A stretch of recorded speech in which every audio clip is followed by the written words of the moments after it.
y pues tienes relaciones sexuales sin protección y tienes que utilizar un método que se llama de emergencia como tal. ¿Cuáles serían los objetivos de aprender esto? Obviamente que define el uso de la anticoncepción de emergencia. Importantísimo diferenciarlo de la anticoncepción, de métodos anticonceptivos como tales, porque no es algo que se pueda usar a la ligera de, bueno, no voy a tomar anticoncepción, pero lo voy a tomar cada vez que tenga una relación sexual sin riesgo, porque no se puede hacer eso. Conocer las indicaciones de los distintos tipos de anticoncepción de emergencia, diferenciar los métodos que existen, explicar los mecanismos de acción y seleccionar el método adecuado según cada paciente. Así como lo que decíamos de métodos anticonceptivos, básicamente con las pacientes hay que elegir algo que les vaya bien de acuerdo a su historia clínica, sus características y demás. En la definición de anticoncepción de emergencia comprende los métodos utilizados para prevenir el embarazo después de una relación sexual sin protección o ante el fallo de un método anticonceptivo que también se puede utilizar. Y vamos a ver después una indicación que es, por ejemplo, cuando alguien tiene una relación sexual y se rompe el condón. Si te cuidaste pero se rompió, ahí es una buena idea también para usar un método anticonceptivo de emergencia. ¿Cuál es la importancia del uso de la anticoncepción en emergencia? Básicamente porque más de 120 millones de embarazos no deseados se dan de manera anual. Esto es básicamente a nivel mundial. Cerca del 50% de los embarazos mundiales no son planificados, o sea, el 50% es como que ya pasó. Y la anticoncepción de emergencia reduce los embarazos no deseados y abortos inseguros. Sobre todo el tercer ítem es importante. Recuerden que en nuestro país el aborto no es legal y ahí hay algunas como problemitas por ahí, porque cuando las mujeres quieren abortar no siempre buscan, por ejemplo, a un profesional que les pueda ayudar a hacer esto, porque en realidad es medio difícil por el hecho de que no es legal. Y la mayoría de la gente se va por el bajo mundo, por las partes que no son muy legales. Y los abortos clandestinos traen muchos problemas.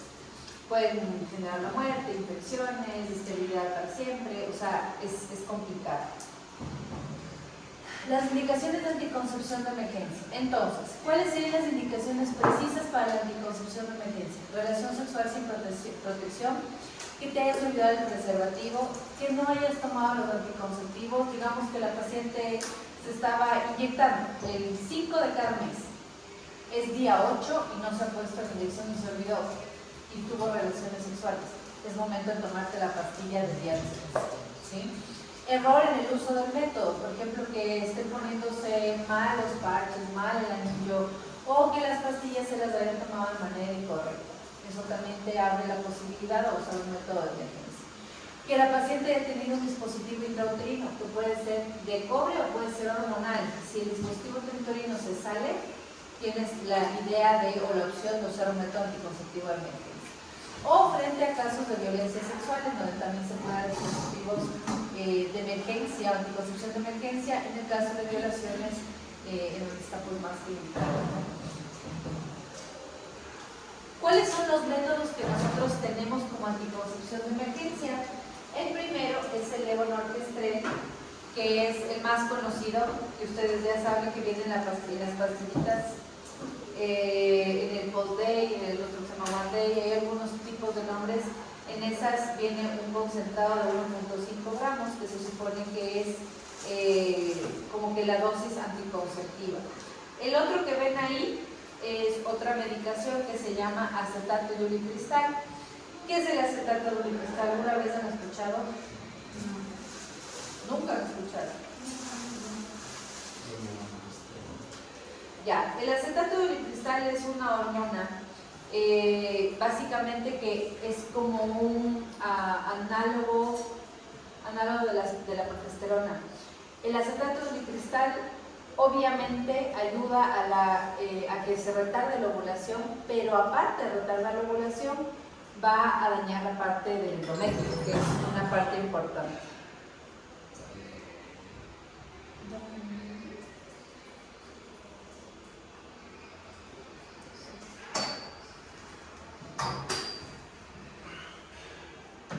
Ok, entonces tenemos el levonorgestrel, el acetato de ulicristal, el dispositivo intrauterino de cobre, que también se puede usar como método de emergencia. ¿Ya? A ese no lo conocí. O sea, como se podría como al siguiente día, ¿sí? Digo. ¿Cuál es la fisiología del pico de ovulación? Ustedes saben que hay el pico de LH, ruptura folicular y la ventana fértil que aproximadamente es de 6 días. Que habíamos dicho que el día 14 es como que wow, el día más peligroso, pero que tienes chance de ovular 2 días antes hasta 2 días después porque el óvulo vive 48, hay textos que te dicen hasta 72 horas. Entonces tienes una ventana fértil desde el día 12 al día básicamente 16. Entonces tenemos algunos días en donde hay posibilidades de embarazo. El mecanismo de acción en general de la anticoncepción de emergencia es inhibir la ovulación, excepto del Yudeco. Ese no inhibe la ovulación, ya les voy a explicar cómo funciona ese. Pero tanto el levonorgestrel como el acetato de ulipristal hacen que la persona retarda la ovulación y hace que eso no suceda. Impide la fecundación, obviamente, y una cosa importante, al menos de los hormonales, no interrumpe el embarazo ya establecido. Eso de que sean abortivos es mentira. Si la paciente ya está embarazada y se toma el acetato de ulipristal y se toma el levonorgestrel, no va a abortar el bebé. El levonorgestrel es una progestina, ¿sí? Entonces, al ser una progestina, básicamente tiene una estructura medio similar a la progesterona. Lo único que va a pasar es que va a ayudar a que el endometrio se haga más estable para el embarazo. Entonces no va a generar abortos. El acetato de ulipristal, por otro lado, es, como les decía, un análogo, en algunos lados le conocen como un modulador selectivo de los receptores de progesterona. Entonces, a la final también es como que contribuye a... El acetato de ulipristal, de alguna manera, es como que baja los niveles de progesterona, no a niveles abortivos, pero sí los baja un poco para disminuir la calidad del material. Es por eso que el acetato de ulipristal, ya vamos a ver más allá, tiene una seguridad de más días. Si ustedes toman el levonorgestrel, se supone que es de 48 a 72 horas de la relación sexual de riesgo. Y es como que ya 72 horas va bajando la efectividad. Las primeras 24 horas es súper efectivo, a las 48 horas baja la mitad, casi el 50%, y a las 72 horas es efectivo en un 30%. Entonces, a medida que va pasando el tiempo, el levonorgestrel ya no funciona. El acetato de ulipristal inhibe la ovulación, pero daña la calidad endometrial. Entonces, por eso, aparentemente, el acetato de ulipristal puede funcionar hasta 5 días después de la relación de riesgo. ¿Ya? La dosis de levonorgestrel es de 1.5 miligramos, que es la dosis única bioral. Como dice aquí, hasta las 72 horas. Se puede administrar hasta las 120 horas, pero obviamente la eficacia es muy mala. Y si realmente hasta las 72 ya vamos al 30%. Puedes tomarla cuando quieras, pero si te tomaste más de los 3 días, sabes que no va a funcionar. El mecanismo retrasar o inhibir la ovulación no altera la implantación y, repito, no es abortivo, no tiene esa capacidad. ¿Cuál es la eficacia del levonorgestrel? Reducción del riesgo de embarazo del 52 al 94%, siempre y cuando esa diferencia en porcentaje es porque se toma, si tú te tomas en las primeras 24 horas, es del 94 al 97% incluso, pero si te tomas después de las 24 horas, de las 48, 72, la efectividad va bajando.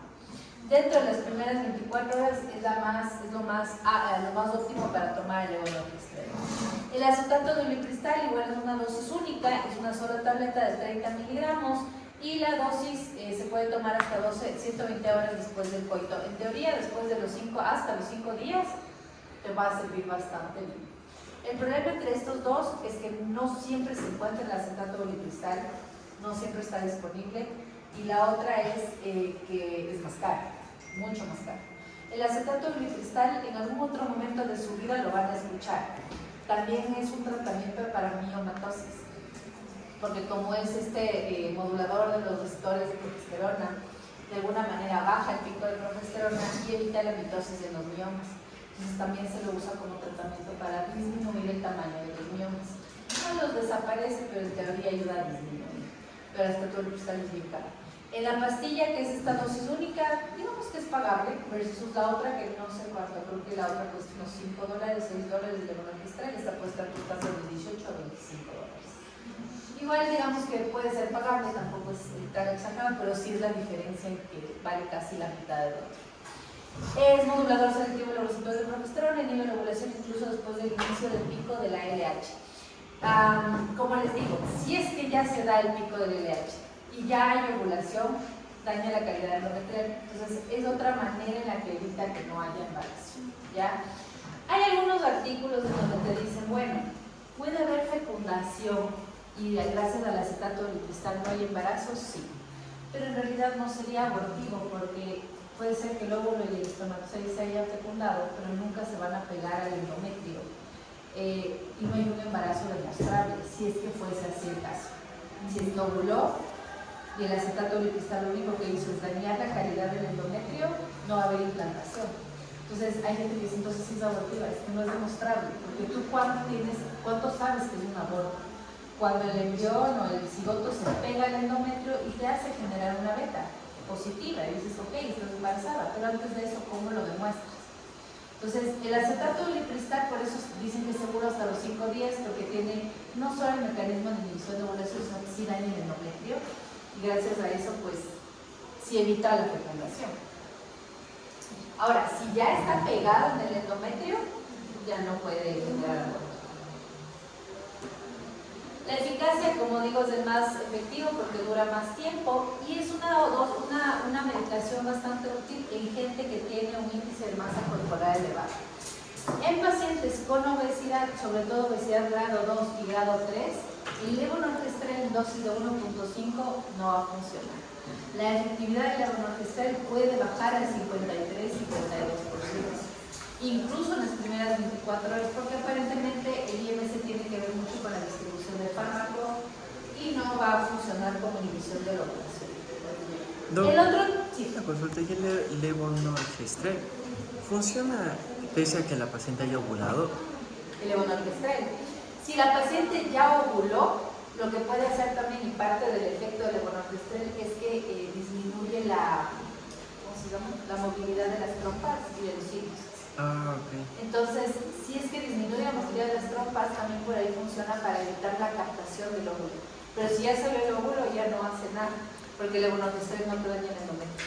Pero entonces, si la relación de riesgo fue 2 días después del día 14 de la regla, el día 15, 16, lo único que te puede hacer es recomendamos que la trompa agarre ese óvulo. Pero ahí es mejor el acetato. Ya pasó, claro, es preferible sería el acetato. Pero si el óvulo ya pasó a la trompa, tú te tomas levonorgestrel, ya no va a pasar nada. O sea, ya si te quedas embarazada, pues te quedas embarazada con el levonorgestrel. Pero ahí sería más por el tiempo en el que la paciente se tomó, sí, más que por el día de la regla.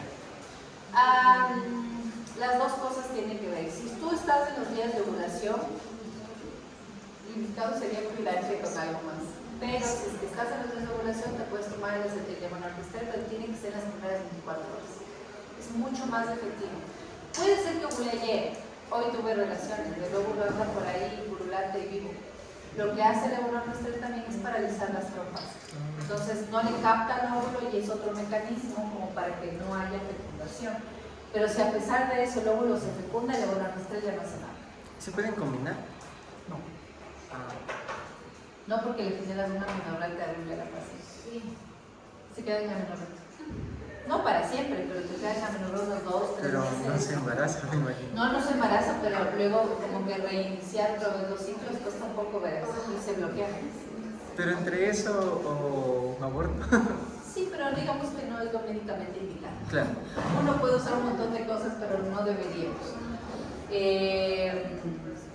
El DIU de cobre como anticonceptivo de emergencia puede colocarse hasta 5 días después de la relación sexual. Es uno de los métodos más eficaces, más aún que las pastillas, y tiene un fracaso de apenas el 0.1%. ¿Ya? Hay un pero con el DIU de cobre y ahí también hay varias cosas de ¿este sí es abortivo o no? En teoría, el DIU de cobre en este caso no sería abortivo, pero si es que durante esos días que tuvieron, por ejemplo, relaciones antes de poner el DIU, hubo una ovulación y el óvulo se captó y se fecundó, obviamente antes de que haya, ¿por qué se pone solo hasta el 5.º día? Porque hasta el 5.º día si pones el DIU, el cobre era, como les decía, espermicida, y el cobre también daña la calidad del óvulo. Entonces, si tú pones eso y hubo fecundación por ahí, no se va a poder pegar el embrión tampoco, o sea, el cigoto no se va a pegar al endometrio, gracias a esa reacción inflamatoria que genera el cobre. Pero también es algo que dices, no me va a evitar la ovulación, ¿no? Lo que va a evitar es que cualquier cosita se pegue en el endometrio. O sea, si hubo una fecundación de un óvulo por un espermatozoide y se forma un cigoto, el cigoto no se va a poder pegar ahí. Le ponen hasta el 5.º día, porque si ya le pones después, ya resulta ser abortivo. Porque no sabes, si es que la paciente está embarazada y le pones a los 10 días, lo que va a hacer el coma es que abortes. Entonces, se supone que este método se considera como no abortivo, pero si lo pones en los primeros 5 días de relación sexual de riesgo. Igual que el ulipristal, mientras no hay una beta positiva, pues no puedes asegurar que sea abortivo. Ninguno de esos dos métodos. Pero ya después de los 5 días ya no se pone como método de emergencia, ¿ya? Es el más efectivo, sí, porque ya tienes un efecto local endometrial. Y obviamente así haya habido fecundación, eso no se va a implantar en la parte endometrial. Efecto espermicida, también altera la motilidad espermática porque es un mecanismo obviamente que genera inflamación y previene la fecundación por la parte de la motilidad espermática, pero si es que ya hubo fecundación, lo que va a hacer es dañar el medio para que no haya, digamos, implantación como tal. No, ¿qué tan cierto es eso que el levonorgestrel o el acetato de ulipristal como que le hacen daño a la mujer? No, o sea, sé que no es lo indicado, no es un método anticonceptivo, pero se podría tomar una al mes y no pasa nada. No, a ver, no es que te hagan daño como que, si tú tomas esto te va a dar cáncer, no. Pero se supone que la idea de una persona es que tengas tus ciclos regulares, que no tengas cólicos, que no tengas hemorragias. Eso es como una menstruación normal. Cuando tú empiezas a tomar levonorgestrel una vez al mes o acetato de ulipristal una vez al mes, le dejas al paciente en amenorrea o con hemorragias uterinas anormales. Empiezan a menstruar 2 veces al mes o empieza a decir, doctora, antes yo menstruaba normal y ahora menstruo 5 días pero me desangro. O sea, puedes dañar la calidad del endometrio, puedes dejar a la paciente sin ovulación. Entonces, claro que esto es por tiempos cortos hasta que uno regule, porque si no regulas a veces las pacientes se quedan bloqueadas. Entonces, el manejo de las hormonas también hay que tener mucho cuidado, porque puedes generar acné, puedes generar también vello, menorrea. O sea, tienes que usar de manera responsable. Además de levonorgestrel en dosis de 1.5, ya hay personas a las que se ha visto que les da náusea y vómito. Si aparte le metes acetato de ulipristal, es un peor. Pero entonces, ¿cuál sería como los días, el periodo de tiempo como saludable en el que podría volverse a utilizar? Verás, se supone que en los textos te dicen que tú no deberías utilizar una pastilla del día después, sino 1 o 2 veces al año. Eso se considera algo responsable. La rural no me van a hacer caso. Pero es que no les vas a dar esto, pues tienes que dar un método anticonceptivo. Si es alguien que tiene una vida sexual activa y que sabes que tiene pareja, decirle tómese la pastilla después de cada relación sexual, se va a pegar una 5 a la semana. No. Sí, esto puede pasar en los casos a los que yo les decía, ¿no es cierto? Que el método haya fallado, que la paciente no haya tenido pareja, pero tuvo una noche loca y por ahí pasó y dijo, ni le conozco, dale una pastilla del día después. O sea, cuando hay esas cosas, se da una pastilla del día después, pero hay que explicar a los pacientes que esto no es un método anticonceptivo que se deba usar de manera irresponsable, porque sí pueden alterar muchísimo el ciclo. Entonces, si una paciente te dice, yo tengo mi pareja y demás, aunque sea preservativo, si no quiere usar nada hormonal, pero el preservativo tiene que ser no negociable de hoy sí, mañana no, igual se va a quedar embarazada. Los preservativos se tienen, por ejemplo, si alguien usa preservativo, le tienes que explicar que el preservativo no es que se puede poner solo al final de la relación sexual. No sé cuántas pacientes me dicen, no, al principio sí preservativo, pero cuando va a terminar se pone el preservativo. O sea, es como, no funciona así, ¿ya? Porque en el líquido preseminal pueden haber espermatozoides, sobre todo si esa persona tuvo relaciones sexuales antes o se masturbó antes. No sabes. Entonces puede haber quedado un amigo por ahí. Y en el líquido preseminal llega un espermatozoide, te puedes quedar embarazada igual. Ok, aquí tenemos el cuadro de comparación. El levonorgestrel, el acetato de ulipristal y el DIU de cobre, que obviamente es el excelente porque este sí evita como sea el embarazo. Pero, ¿cuáles son los peros de esto? El levonorgestrel es el que más pueden encontrar ustedes de la vuelta de la esquina en la farmacia, es de venta libre, no necesita receta. En el Ministerio de Salud Pública hay la obligación de darles el anticonceptivo de emergencia y ustedes lo solicitan. Entonces, no es que, ay, va a abortar, no, esto no es abortivo, hay que sacarnos de la cabeza eso. El levonorgestrel, como digo, es de venta libre y en los centros de salud es gratuito, ¿ya? El acetato de ulipristal no es de venta libre, ese sí necesita receta porque es una medicación un poquito más cara, más compleja, pero es igual se puede vender en las farmacias sin problema. Este no hay en la parte de la salud pública como método anticonceptivo de emergencia. Y el DIU de cobre sí se puede poner incluso en la parte pública, pero cuando haya dispositivo de cobre. Si es que hay el dispositivo de cobre en el centro de salud y tú pides que te pongan, te pueden poner y no ha pasado nada. También es gratuito. ¿Cuál es el pero con el dispositivo de cobre? Que te lo tiene que poner alguien que sepa ponerlo, un médico, personal de salud, o sea, alguien tiene que saber. En cambio, la diferencia con el levonorgestrel es que vas a la farmacia, compras y ya. Lo más rápido es realmente es el levonorgestrel, porque asumo que es el que más puedes encontrar.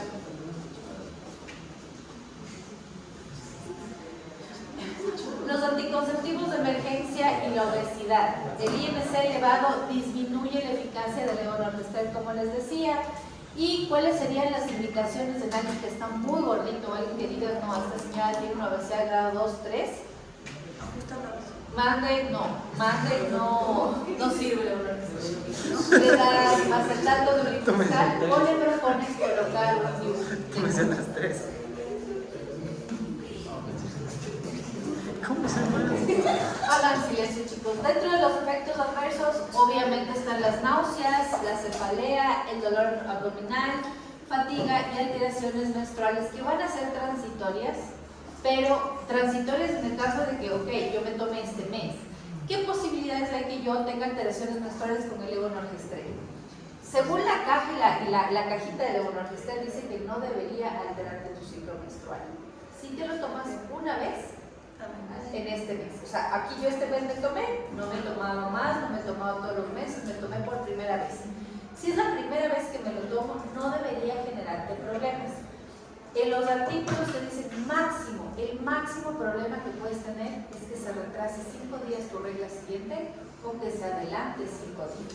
Si se te retrasa más de 5 días, hagas una prueba de embarazo. Eso dice claramente el artículo. Si tú te retrasas más de 5 días de tu fecha original y te tomaste un levonorgestrel en este mes, hazte una prueba de embarazo. Pero hasta los 5 días se considera normal, ¿ya? Ahora, si la paciente lo hace de uso habitual, se toma cada 15 días, cada mes, ya, su regla va a ser completamente un desastre. Te va a decir, mire, doctora, nuestro 2 veces al mes, o capaz este mes no me vino, el otro me vino a los 50 días, eso es normal. Y me desangré 5 días, entonces ya sabes que la paciente algo está haciendo mal y ahí sale a reducir a veces que se toman estas pastillas como que... ¿Y pacientes que tengan amenorrea hasta el inicio a alterar el ciclo? O sea, digamos que le podría venir la menstruación por la pastilla. Podría. Pero el problema de la amenorrea es que en esa paciente, si está en amenorrea, se supondría que no está ovulando. Y la amenorrea sería ¿por qué? ¿Por qué está tomando progestágenos, por ejemplo? ¿Y para qué se toma la levonorgestrel? Porque no se tomó 4 días. Por ejemplo, en ovario poliquístico, si es que No se ovario poliquístico y después se toma una de esas. Si está en ovario poliquístico y no se está haciendo tratar ya tenga amenorrea, por eso no le va a pasar nada. Probablemente tampoco le va a venir. Porque el levonorgestrel no empuja la regla. ¿Tú? No, hay casos en los que, por ejemplo, usted dice que muchas veces no toman los anticonceptivos normales, los chicos pueden tomar esto muy seguido. ¿No puede haber infertilidad por este tipo de situaciones? No hay infertilidad, no hay casos reportados de infertilidad por la esclerosis de las diástasis. Y el IPA dice que daña centralmente el endometrio. Lo que pasa es que el daño es transitorio, porque la utilidad del fármaco, o sea, el efecto del fármaco es solo hasta la vida media del fármaco, que básicamente son 72 horas. Ya después de eso el endometrio vuelve a estar bien. Por eso es que tampoco es que lo puedo usar todo el tiempo. Cuando el acetato ulipristal se usa, por ejemplo, para miomatosis, tú asumes que esa paciente en este momento no se va a quedar embarazada. Y cuando tomas eso es imposible que se quede embarazada porque estás dañando el endometrio y el líquido de ovulación.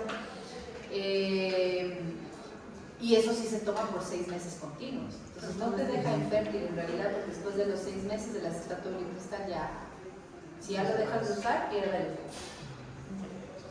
¿Cuáles son las contraindicaciones para las píldoras de anticonceptivos de emergencia?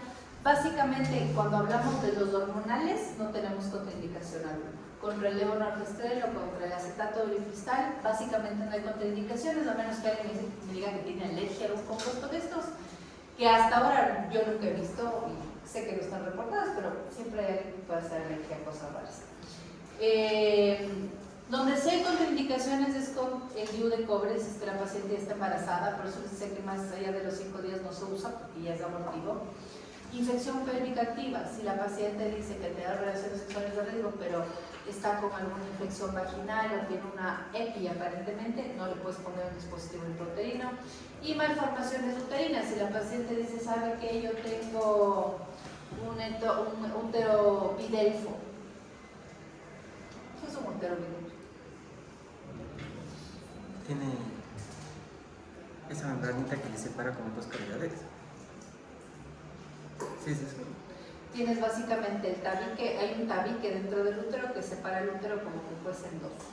Si tienes malformaciones, a ponerte no te va a servir de nada, porque puede ser que le pongas en una cavidad y la otra no. O sea, es como un tabique que divide en 2. Sí. El bidelfo es eso, el bicorne es ya tener básicamente como 2 úteros.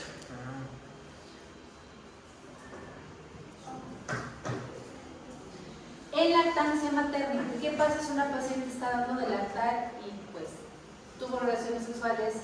Ya no es tan exclusiva la lactancia, la paciente tiene miedo de embarazarse, el levonorgestrel es completamente inofensivo para la lactancia, se puede dar a la paciente tranquilamente sin que afecte la calidad de la leche. El acetato de ulipistal, por lo contrario, se evita. Si es que la paciente está dando de lactar, acetato no va, le das levonorgestrel, porque si no te toca suspender hasta 7 días la lactancia, que si le suspendes 7 días, la paciente va a dejar de producir leche. O sea, no va por ahí. También se puede usar en lactancia materna el DIU de cobre, ¿no? Sí se puede usar, pero ya le podrías decirle cómo se queda con eso completo anticonceptivo. También no se puede. ¿Cuáles son los mitos y las realidades con la anticoncepción de emergencia? Esto de que produce aborto, de que causa infertilidad, que produce malformaciones, nada que ver.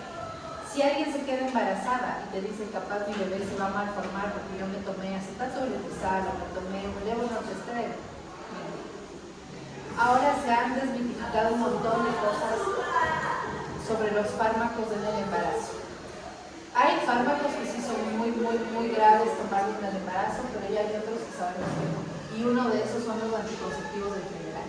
Si alguien se queda embarazada, no se da cuenta y sigue tomando los anticonceptivos o inyectándose durante la gestación, a veces hasta un mes, no se han reportado casos de que los bebés tengan malformación gracias a eso. Obviamente, lo que te enteras tienes que dejar, ¿no? Pero si ya un mes estuvo expuesto a eso, ya sabemos que no genera problemas.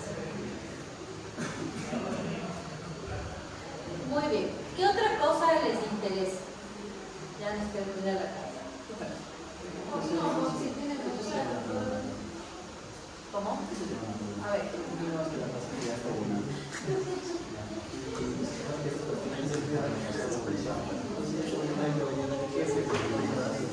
Eso te explico. El levonorgestrel lo único que puede hacer como extra es que disminuye la motilidad de la leche. Entonces, digamos que ya la paciente ovuló. Entonces yo ovulo, y ¿quién atrae el óvulo hacia la trompa? Son las fibrillas de la trompa. Entonces lo que hace el levonorgestrel, como la mayoría de los anticonceptivos, es como paralizar un poco las fibrillas, para que no hagan esto y no la atraigan. Puede ser que ovuló, pero mientras la trompa no le atrae, el óvulo está allá afuera y el espermatozoide está en otro lado. Si el óvulo ya está dentro de la trompa, ya complicado. Y eso no puede generar como el tópico. El DIU de cobre sí. El DIU de cobre, por el efecto espermicida que tiene, como que daña la motilidad del espermatozoide. Y a veces la ubicación del cigoto puede darse en una zona en la que no debería. Y no se da en la cavidad, sino se queda en la ámpula. Ahí donde se fecundó, ahí se queda. El que sí te da embarazos ectópicos es el DIU de cobre. El levonorgestrel no, y el otro no. Pero y después no lo va a abortar la misma T de cobre. No, un ectópico no se aborta jamás. Los embarazos ectópicos no se abortan porque se quedan en la trompa. Y las trompas son muy chiquititas. El grosor de una trompa es de 2 a 3 milímetros. Entonces es como que no puedes abortar un embarazo ectópico. A menos que sea un ectópico en el cuello del útero cervical. Claro. Ahí podrías. Pero igual le damos el mismo tratamiento que nos dijo si le detectamos un ectópico que fue así, que fue con T de cobre, el metrotexato y todo igualito. Claro, sacas la T de cobre primero y puedes ver de acuerdo a las características si das tratamiento clínico, quirúrgico. Ok, pregunta que seguramente nos hicieron, pero ¿qué pasa en la perimenopausia? Es otra zona en la que casi nadie interviene porque la mayoría de la gente vive confiada de que no, ya estoy más cerca de la menopausia que de la parte fértil, entonces embarazarme a esta época ya no pasa. Ya tengo 47 años, doctora, eso no va a pasar. Ya, se pasa. El lío de la perimenopausia es que hasta que la paciente no deje de menstruar un año entero, 12 meses sin parar, no es menopausia. Nosotros tenemos que confirmar una menopausia para decirle a la paciente déjese de cuidar. Las pacientes que tienen vida fértil, que no son ligadas y que tienen una pareja y vida sexual activa, tienen que cuidarse hasta el momento en que la menopausia esté confirmada por hormonas y por 12 meses de amenorrea continuos. Porque pasa mucho, hay gente en la perimenopausia que dice, hay meses que menstruo, otros meses ya no menstruo, ya tengo calores, sudores, sí, pero sigues menstruando. Así menstrues de los 12 meses, 7 meses o 6 meses, igual te puedes quedar embarazada, porque eso quiere decir que aún tienes la posibilidad de ovular. Y nace porque el embarazo en la perimenopausia es así de grave como cuando se embarazan en la adolescencia. En la adolescencia tú tienes 1.000.000 de planes diferentes al ser, versus ser padre o madre. O sea, no es un plan que tengas. Entonces, es gravísimo por la edad, por los estudios, por 1000 cosas. En la perimenopausia es igual o peor de grave porque la gente ahí ya no está pensando en tener bebés. La gente ahí ya es como que piensa tal vez de que ya mismo son abuelos, de retirarse, jubilarse y no tener un bebé. Entonces, es un choque porque son dos extremos de la vida en los que la mayoría de personas pues no piensan tener un bebé. Digo la mayoría porque si hay gente que busca embarazo a los 45, 47 años, ¿no? Es la etapa de transición a la menopausia. Esta perimenopausia es una etapa que aunque la fertilidad disminuye considerablemente, no cesa y los embarazos no planificados pueden existir. La edad por sí sola no restringe el uso de los métodos anticonceptivos si es que no hay una condición médica que lo contraindique. Alrededor del 50% de los embarazos no son planeados y el 50% se deben a una falla del método anticonceptivo. Un incremento en la proporción de esos embarazos no deseados se observan en mujeres de 40 años en adelante. Factores que condicionan la anticoncepción, factores sociales, el embarazo provoca disturbios de la actividad laboral y funcionamiento familiar, factores sexuales, la vida sexual exige métodos anticonceptivos seguros, anticoncepción no ligada al coito y métodos de larga duración. Y los factores médicos, patologías orgánicas, ginecológicas, incrementan el riesgo obstétrico y perinatal, aumento de abortos espontáneos y cromosomopatías. ¿Qué pasa en las pacientes que se embarazan en la perimenopausia? Tenemos un montón de problemas porque son pacientes que probablemente ya han adquirido enfermedades crónicas también. Entonces, una paciente de 47, 48 años, quizá ya tiene una hipertensión crónica, quizá ya tiene diabetes, quizá ya tiene, yo qué sé, varices con episodios de trombosis venosa profunda. O sea, ya viene con un historial médico un poquito más amplio que una persona de 30 o 28 años y en ellas hay mucho más riesgo clínico de un embarazo. Segundo, a partir de los 40 años la probabilidad de cromosomopatías sí sube, sí aumenta. Entonces, es mucho más riesgoso, además de que te embaraces en una época en la que no quieres, que tengas un bebé en condiciones especiales. Entonces hay que tener bastante cuidado en la perimenopausia. Aunque la fertilidad desciende con el correr de los años, la concepción espontánea sí puede pasar. Un alto porcentaje, mayores de 40, aún tiene la posibilidad de embarazo. Y esto les cuento porque pasa, o sea, ha pasado. Yo he tenido pacientes que se han embarazado y ya han abortado porque, o sea, espontáneamente ha tenido, no sabemos si malformaciones, no se han hecho estudios genéticos, pero ya se embarazan y es como que dicen, ok, ya no tenía planificado, pero vamos a seguir. Y a las 10 semanas abortan o se pierde el bebé. Y siempre un aborto, a la edad que tengas, da pena y genera un evento de duelo. La otra cosa es que pueden tener alteraciones, como decíamos, de cromosomas, donde sí puedes llegar al finalizar el embarazo, pero vas a tener un bebé con un poco de problemas.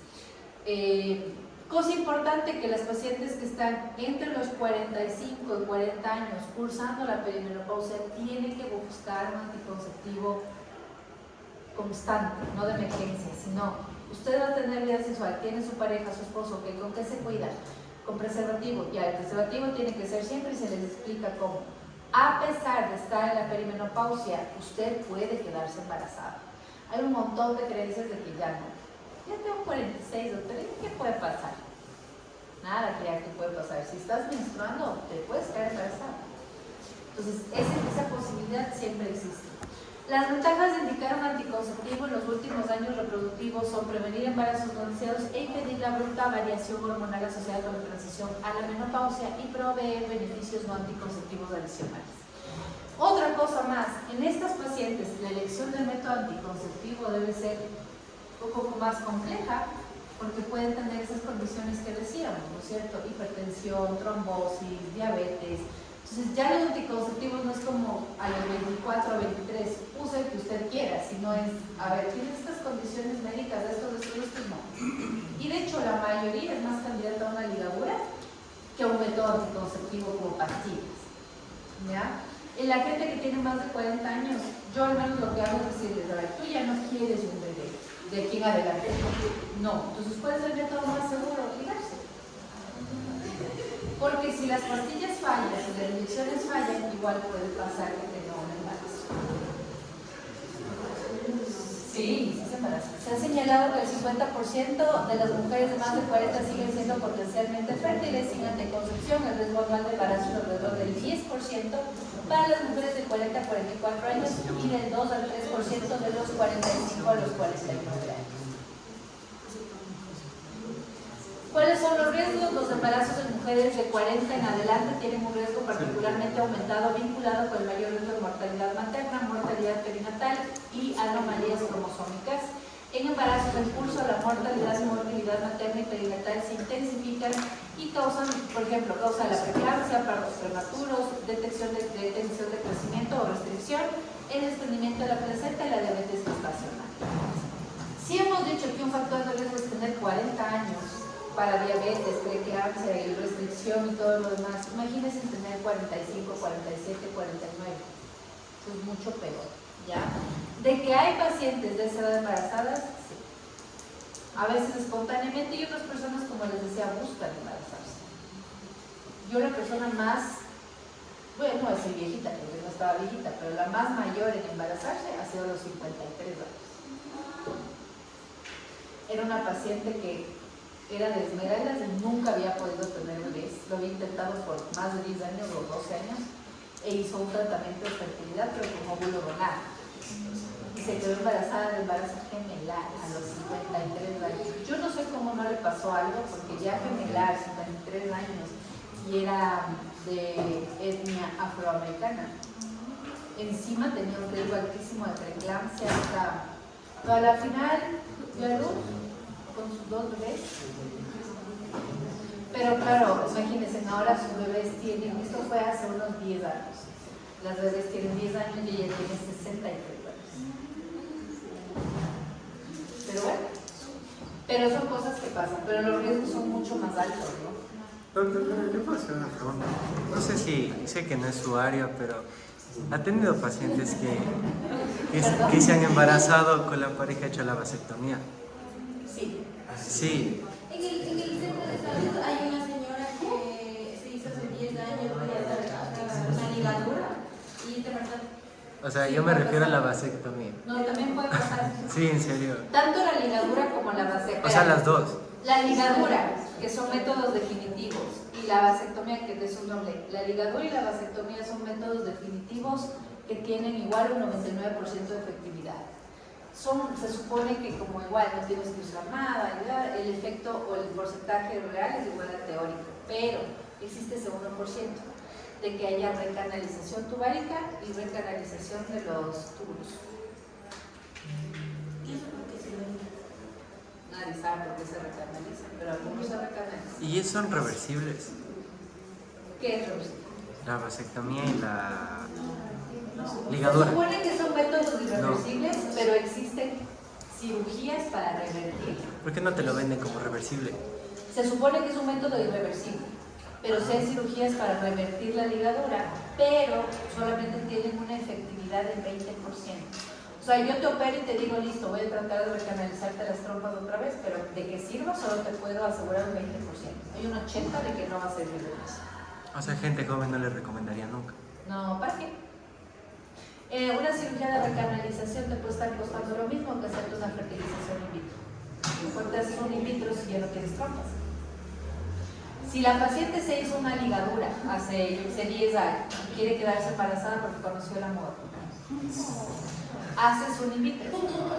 Sacas espermatozoides, sacas óvulos, haces un in vitro, porque ahí el problema no es el útero, son las trompas. Entonces puedes meter ya el in vitro y ya paciente se embaraza. Pero por eso con la ligadura hay que tener cuidado. Los Hay óvulos otra congelados. cosa que la vasectomía y la ligadura, o sea, siempre hay que explicarles que se supone que es el más seguro, pero no son infalibles. Hay casos reportados de vasectomías y pacientes que a los 5 años tienen recanalización de uno de los dos úteros. Por eso, recomendación médica de los urólogos a quienes tienen vasectomía, cada 5 a 6 años tienen que hacerse un espermatograma. ¿Qué es eso? Que los hombres se masturben, Usted tiene que saquen escuchar. un poco de muestra seminal y manden a examinar al laboratorio a ver si es que hay espermatozoides en el semen o no. Eso es una recomendación, cada 5 a 6 años tienen que hacerse un espermatograma, porque ¿qué pasa si a los 5 años te haces un espermatograma después de haber estado hecho la vasectomía y te sale el conteo normal? Se recanalizó, Claro. y vas a quedarte embarazada. ¿Y es verdad eso que cuando se hacen la vasectomía o la ligadura tienen que esperar un tiempo? Sí, para la vasectomía tienes que esperar 6 meses sin cuidarte con algo más. O sea, si ya te haces la vasectomía, tú puedes esos 6 meses tener relaciones sexuales, pero con preservativo u otro método anticonceptivo, porque no puedes asegurar que no haya una producción espermática o espermatozoides en el epididimo que queden como restantes. Después de los 6 meses ya puedes tener relaciones sexuales sin problema, porque el semen ya va a tener todo lo que normalmente tiene un semen, excepto espermatozoides. Entonces, pero sí, ahora sí recomiendan hacerse cada 6 meses, cada 6 años un espermatograma. ¿Y la ligadura igual? No, ¿O la esa sí es ligadura no al haces instante? nada más, en realidad no puedes probarlo, a menos que hagas un examen que es muy doloroso. No, pero me refiero, ¿hay una ventana de tiempo con la No, ligadura? en la ligadura no. En la ligadura al mes ya puedes tener relaciones sexuales sin problema. Al mes me refiero hasta que cicatricen las trompas. Ahora también depende del método de la ligadura. Antes ligaban así como que corte, sacabas un pedazo y ya, o solo cortaban y le separaban. El lío de solo cortar y cortar hace más riesgo de que se vuelvan a unir. Cortas, obviamente cortas, ligas y quemas, pero como quedan los dos cabos ahí hay más chance. Entonces ahora lo que hacen algunos doctores es cortar y este pedazo lo sacas, entonces dejarles como muy lejos a los extremos como para poderse unir. Y lo otro es hacer salpingectomía total, o sea, sacar toda la trompa con la finta y todo ahí, obviamente el riesgo es ya mucho menor. Entonces, todo Sí, depende de cómo lo hagas. 100% irreversible. Siempre vas a decir 99, no 100, porque aunque no lo creas, también hay casos de embarazos cornuales, o sea, no había trompa y se embarazó en el cuerno. Los seres humanos somos así, complicados. Si la medicina fuera como el libro dice y todo fuera como el libro dice, la medicina no sería tan complicada. A uno le toca hacer razonamientos clínicos, a veces dices, no, es que esto no puede pasar, esto es imposible. Según el texto, esto es menos del 1%, ya eso te va a pasar. Entonces dices como que, a ver, ¿cómo se embarazó si no tiene trompas? Ya le saqué toda la trompa. Pues el embarazo está en el cuerpo. Eso nos pasó hace 2 años con una doctora. en el cuerpo. Ella no tenía trompas en el cuerpo. Y los doctores son los que más se complican. Entonces, esa es como que la idea. Entonces, dentro de los anticonceptivos, de los métodos irreversibles como estos dos, también hay que tener en cuenta la edad de las pacientes. La ligadura, no, o sea, como consejo, porque no es que está prohibida. Hay médicos en la parte estatal que alguien viene a los 25 y te dice lígueme, y el médico dice, yo no te voy a ligar, esto es muy chiquita. Eso hay que entenderlo un poco desde la parte médica y no tanto desde la parte personal. Yo tengo pacientes que dicen, pero ¿por qué los médicos no respetan? Yo me quiero ligar, tengo 23, 25 años, yo me quiero ligar, no quiero tener hijos, nunca en mi vida, no es mi proyecto de vida, porque no me ligan. Yo, por ejemplo, yo no les digo. Yo prefiero ponerles algún método de larga duración, por ejemplo, de Levonorgestrel, les dure 8 años, ya. Porque los seres humanos somos muy cambiantes, muy cambiantes. Y cuando ustedes vayan a su práctica clínica se van a dar cuenta que los seres humanos somos, cada uno es un universo diferente, somos súper cambiantes. Entonces, puede pasar que a tus 23 años tú tengas la idea de que no me voy a embarazar, porque no quiero tener bebés y todo perfecto. Listo, le ayudas a que de verdad no se vaya a embarazar. Acto seguido, si la paciente ya llega a los 30, 32 y su manera de pensar no ha cambiado y sigue súper radical en que no quiere tener bebés, ok, lígalo, ya, no pasa nada. Pero a los 23, no. El 80% del tiempo esa gente regresa a los 28, a los 30, casada, enamoradísima, queriendo bien. Pero a los 23 me dijiste que no querías nada y por poco le pegas al médico que te dijo que no. No, Doc, es que la verdad es que con el tiempo uno cambia de opinión, madura. O también pasa que hay gente que quiere tener bebés a los 23, 24, llega a los 35 y te dice, yo no quiero tener bebés, estoy decidida. Ok, ya a esa edad tú dices, igual tampoco tienes mucho tiempo para cambiar de opinión, porque después de los 40 la fertilidad baja mucho. O si la paciente a los 35 te dice, no es mi proyecto de vida tener bebés, la ligadura podría ser una opción. Pero cuando son muy chiquitos o muy jóvenes hay que tener cuidado.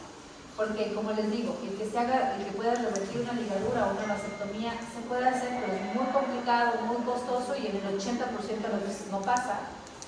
Entonces hay que explicar, ok, no es tu plan ahorita, es respetable, hay que dar un anticonceptivo de larga duración para que estés en paz y vamos viendo con el tiempo, porque somos súper cambiantes. Yo tengo pacientes que han tenido hijos, ya se han ligado porque han tenido hijos. Y dicen, yo me ligo, yo no quiero saber nada de los niños, no más, ya tengo 3 niños, ya es suficiente, perfecto. Se divorcian, se vuelven a casar, se vuelven a encontrar una pareja. Tengo una paciente que tiene 42 años, tiene hijos de 18 y 15 años, es divorciada y hace 3 años se conoció con alguien de unos 15 años que no tiene hijos. Y ahora ella, imagínense, ya el hijo menor tiene creo que 16 o 17 y ella tiene 41, no sé si 42 o 45, ella es grande y quiere un bebé. Dice que quiere un bebé porque se volvió a enamorar. Entonces, por eso les digo, no es que estén mal, pero somos cambiantes y por eso es que como hay que dejar siempre abierta esa posibilidad, porque si yo le ligo, ya le quité esa posibilidad. Por ejemplo, esta paciente va a hacerse in vitro porque ya no, la esposa está ligada hace 16 años. Y cuando se hace in vitro, antes de eso se le sacan los óvulos, algo así. O sea, claro, ¿qué quiere decir in vitro? Que yo hago la fecundación afuera. ¿Ya? Y yo entonces, pongo saco, por ejemplo, el hombre lo que hace es masturbarse, saco una muestra de semen donde haya una buena cantidad de espermatozoides y ahí se hace una cosa que se llama capacitación espermática, que va a sonar medio gracioso, pero es limpiar todo como que lo que esté mal en la muestra de semen, sacar a los espermatozoides vagos, lentos, deformes, los que tengan 2 colas, los que estén así, les quitas y les dejas a los más bonitos, por así decirlo, y les ponen fructosa y otras cosas más. La fructosa normalmente está en el semen, pero les ponen mayor cantidad de fructosa para que tenga como más azúcar, que se mueva un montón. Descapacitan y luego les ponen al lado del óvulo que extraen de la paciente también. Y esa fecundación se da en la caja PET. Entonces el espermatozoide va, se mete, ahí ves como hay la reacción acrosómica que se genera cuando hay la fecundación, toda la cosa, fecundado, te pasan a la parte endometrial. Ese es el in vitro. Y es muy costoso. El in vitro es una de las cosas de fertilidad más barata. O sea, no, más barato es la inseminación artificial. Ese es más barato. Pero el in vitro te puede estar costando, no sé, unos 5.000. Barato me refiero porque ya cuando haces embriones o transferencias ya por encima de los 12, 16.000 dólares. En costos hay variaciones, pero claro, si alguien tenía sus trompas normales y de pronto se ligó a los 22 por un ataque de no quiero bebés, llega a los 30 y dice ahora sí quiero bebés, le va a costar bastante. Por lo menos unos 4.000 a 5.000 dólares. Si es que en el mejor de los casos tiene, perfecto. Y si hay alguien que no cuenta con eso, se pega por tomar una decisión tal vez muy acelerada. Por eso es que les digo, las ligaduras no es que no se hagan porque ay doctor no le dio la gana de ligar. Es que sí somos, y las mujeres somos bastante variables. Sí. Cambiamos de opinión súper rápido. Y no porque estemos mal ni locas, es parte de ser mujeres, sí, que no cambia de opinión, porque entonces en ginecología para mí por ejemplo es como que súper chévere porque yo les entiendo. Claro, uno es taxi, yo te entiendo. Yo tengo sexy. Entonces ese es el problema también de hacer eso de quiero que me diga, hay cosas que uno tiene que educar a la paciente, explicarle por qué, no porque a mí no me dé la gana de ligarte, sino porque mira, esto puede pasar, estás muy chiquita y tal vez es una opción. Esto, hay una chica que alguna vez me pidió eso, tenía 21, yo le puse una T de 8 años, ahí anda feliz por el mundo. Y ella era súper radical, y ella me dijo, yo no quiero tener bebés nunca, o sea, no es una opción para mí, no me gustan los niños, no nada que ver. Entonces yo le dije, perfecto, pongamos esa T dura 8. Vienes y me dices, no, sigo sin querer, pongo otra T. Y si ya llegamos a los 32, 35, me dices, doctora, en serio, no voy a cambiar de opinión, yo te digo.